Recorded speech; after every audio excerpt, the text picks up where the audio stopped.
That'll do. Honestly, I haven't filmed something in so long that I don't even know how to film anymore. It took me like a whole minute to work out how to get my camera on my tripod. I've done that so many times. And now also, this light is not ideal. Okay, let's move. Okay, I think we're good. How have you been? I know it hasn't even been that long. I just feel like anything that I recorded that went up recently, I filmed ages ago. I genuinely feel like it's been ages since I filmed, even though I only uploaded like less than 2 weeks ago or something. But so much has gone on, and I thought I have like half wet hair. I look a state, but let's be real, when do I ever make an effort for my YouTube videos? So I thought I would just have a quick chat. New flat, let's chat. I just thought I'd have a quick catch up, tell you what I've been reading and what I have been watching as well. I'll talk about that in a sec. And yeah, let's have a little catch up. So the first thing that happened, the biggest thing, is that I have moved house. I'm now in my new flat. This is the first time I'm filming anything in my new flat. I had to hunt around to try and find my tripod, and then I thought I lost like the spare battery, so I was panicking, and then thought I couldn't find my SD cards, and it was a whole thing. But we're here now. I now live on my own. I was living with my sister before, and she's now moved in with her boyfriend, and I have a whole flat of my own, which is kind of terrifying. Like, I'm now paying my own rent and bills by myself, and I feel like a proper adult. It's kind of scary. But one thing that's good is that I now have loads of time to film, because when I'm like in the evenings, if I'm bored being on my own, I'll just whack the camera out, and I'm kind of excited to see how much time I'll have now to like spend more time on my videos. I don't know, maybe I won't. Maybe I'm being really sort of ambitious with how much time I will have, but I'll try my best. I will be filming a flat tour at some point, but it's nowhere near unpacked yet. Like, I have stuff all over the place.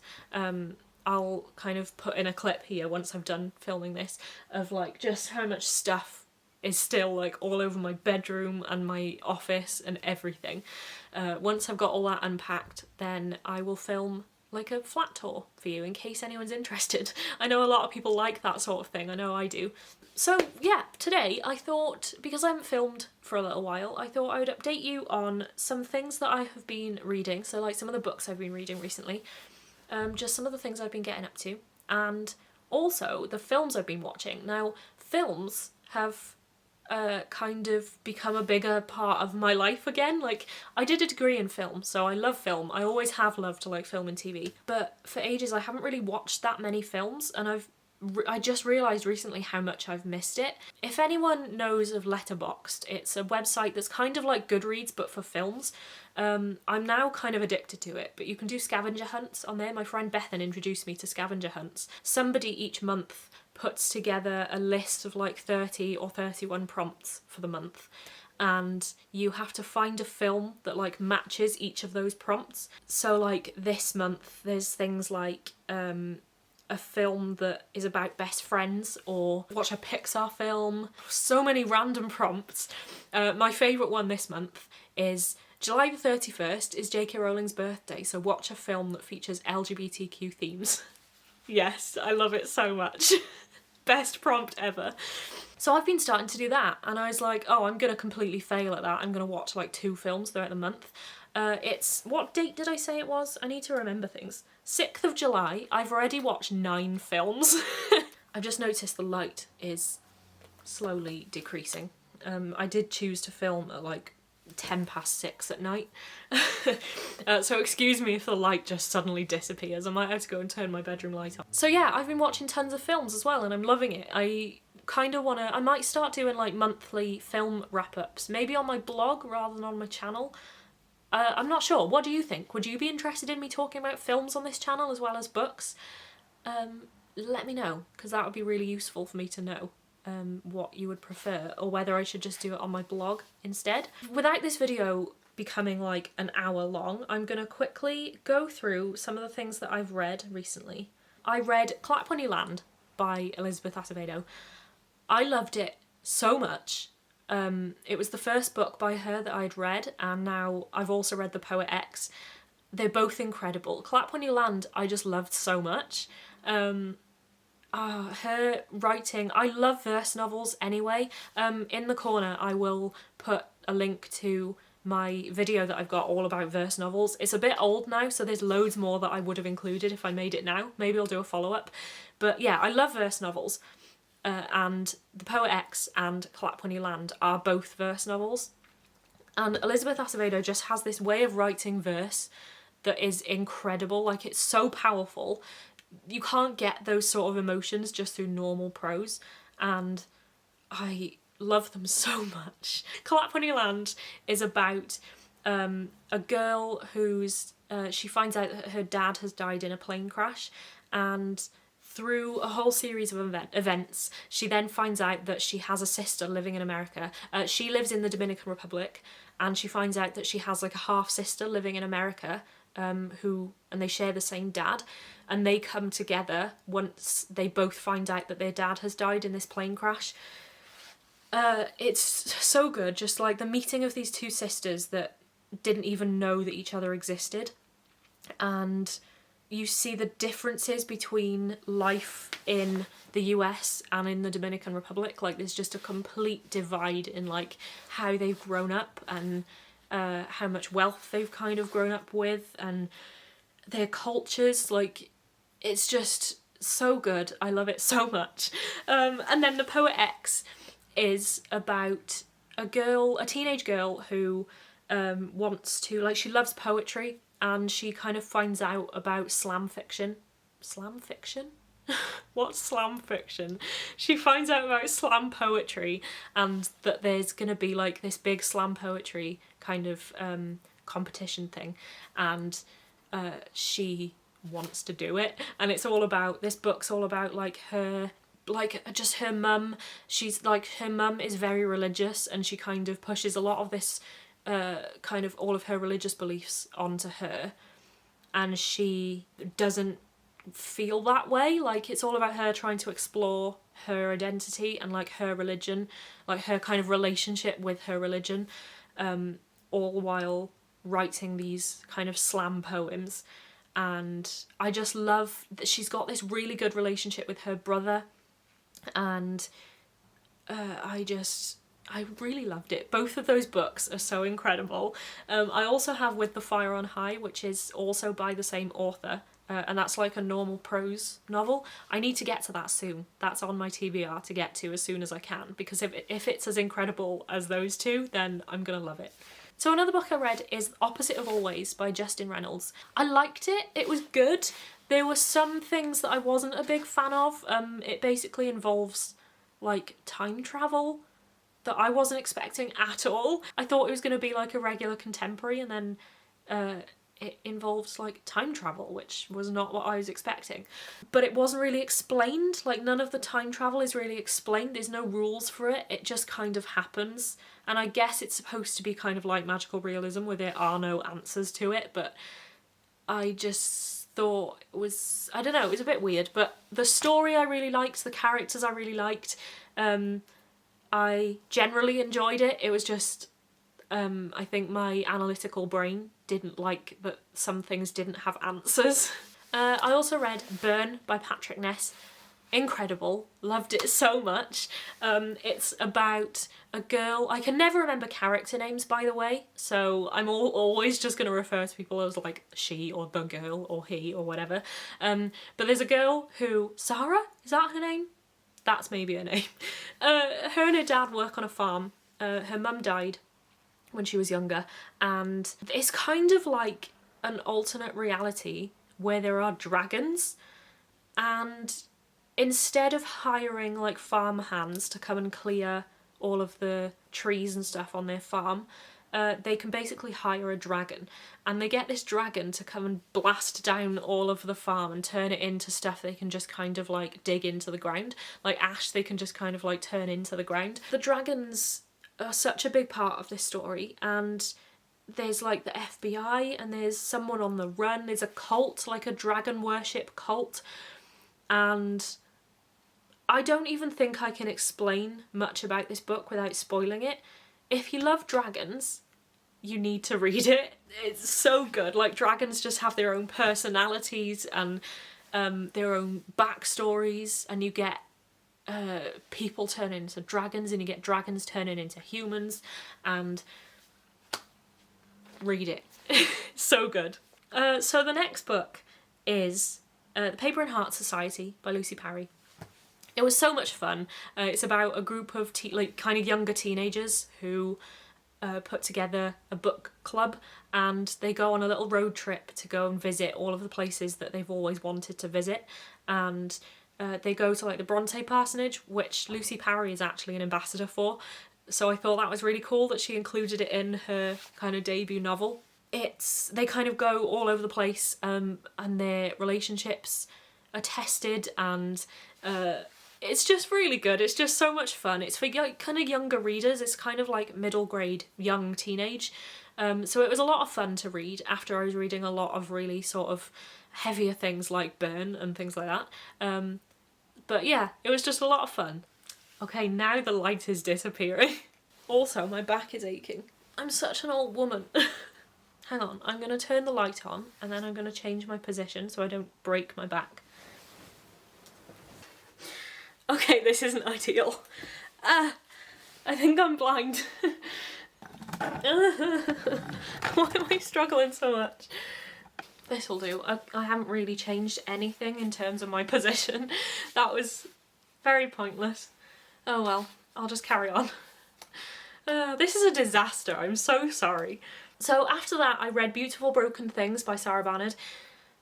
I loved it. It was a 5-star read. I don't know why I didn't read it sooner. I feel like I definitely should have.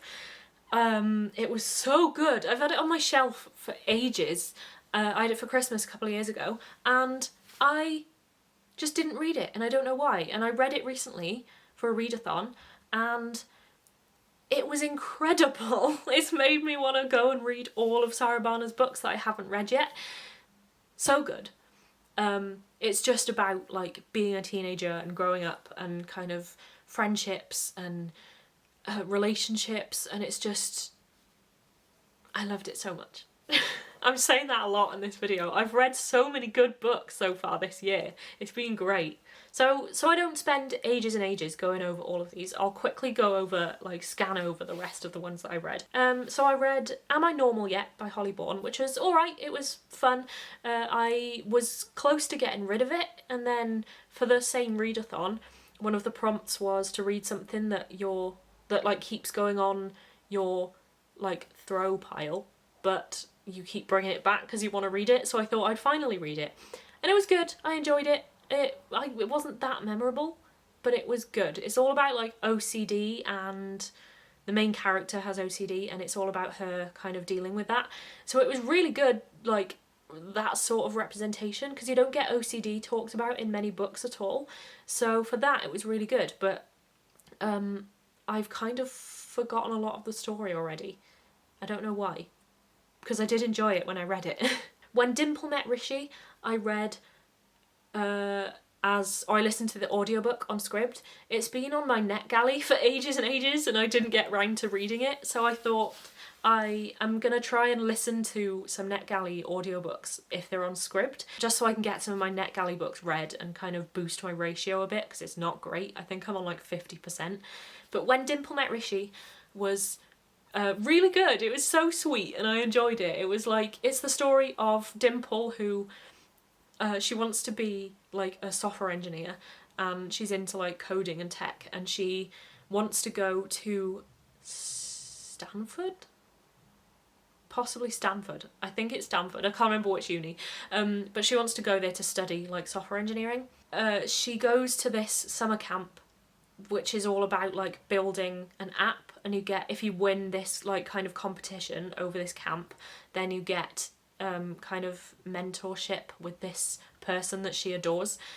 And there she meets Rishi, who she finds out she's basically like, they're trying to arrange their relationship. They're basically trying to arrange their marriage, basically. She is completely against a lot of, not maybe against, but she thinks some of the kind of Indian traditions are very sexist and she doesn't like them. And kind of arranged marriage is one of them. She's like, I will choose who and when I want to date, and I don't want you choosing who I'm going to spend the rest of my life with. But then when she meets Rishi, who is this person that their families know each other and they kind of have been arranged to meet, she's really mad, and she's just like, I can't believe they used this big thing that I've been looking forward to for like my entire life as an excuse for me to like meet this guy. And it's all about them getting to know each other, and it's just kind of like a rom-com. I thought it was going to be very predictable, that's the word I was trying to think of. In some ways it was, but in others I didn't see certain things coming at all. It was really good and just sweet and fun, and I really enjoyed it. The book that I most recently finished is Pet by Akwaeke Emezi, which is so interesting. Like, I went in without any kind of knowledge of what the book really is about. I didn't know much about it at all, and it's one of those where as you're reading it at the beginning you have absolutely no idea what's happening. Everything's quite metaphorical and it's so interesting to read. I really enjoyed it. When I got to the end of it, you kind of piece the puzzle together, and you kind of realise what all the metaphors are, and it almost reminded me of kind of a mixture of A Monster Calls by Patrick Ness and Skellig by David Almond. It's kind of like that magical creature thing. I forgot to say what the book is about. It's about this girl whose mum paints, and she paints a picture of like this kind of creature thing that is an angel, like she says is an angel. One night her painting comes to life, and this kind of angel creature bursts out of her painting and starts talking about how he needs to hunt for a monster. And the monsters of all, that's where the metaphors come in. The monsters are very metaphorical. And yeah, it's so interesting. I loved it. It's so different to anything that I've read. Trigger warning, by the way, for child abuse. It's a big part of the story. So if that bothers you, then just be aware of that. But yeah, so good. Black author, black characters, trans main character. It's just such an interesting story. I really recommend it. Even if you don't really know what's going on at the start of it, I really recommend it, just because it's such a unique and interesting read. So I was going to talk about films that I've watched too. I think I'm going to leave this here because this is super long and I didn't expect it to be this long. I have just thought, now that I'm doing these scavenger hunts each month for films, if you're interested, I might do a video just at the end of each month where I talk about all the films I've watched that month and what I thought of them. I think I'm going to do that. Otherwise this is going to end up being like literally an hour long. So I'll split books and films. I won't talk about them in the same video. I thought it might make more sense in case people are just interested in one. I'll split them. So I'll do another video at the end of each month all about the films that I've watched that month. I thought that would be fun. That's it for now. I hope you enjoyed this. If you're still watching, if you haven't clicked off, I bet most people would have clicked off by now. If you haven't, then thank you so much, you're the best. I am going to go and plan some videos. I want to record a bunch of videos tomorrow, just in case the next week does end up being crazy. I want plenty of videos ready to upload. I'm going to really try and get back into the swing of uploading regularly because I really enjoyed. I was at a place where I was uploading like twice a week and I really enjoyed it. But things have just gone a bit mental recently with everything going on. And yeah, I've just kind of fallen out of that. So I want to get back into the habit of doing that. So yeah, I think I'm going to spend the rest of this evening planning a load of videos, and I'm excited to have you back. I hope you're excited to have me back. And I will see you soon with another video. Bye!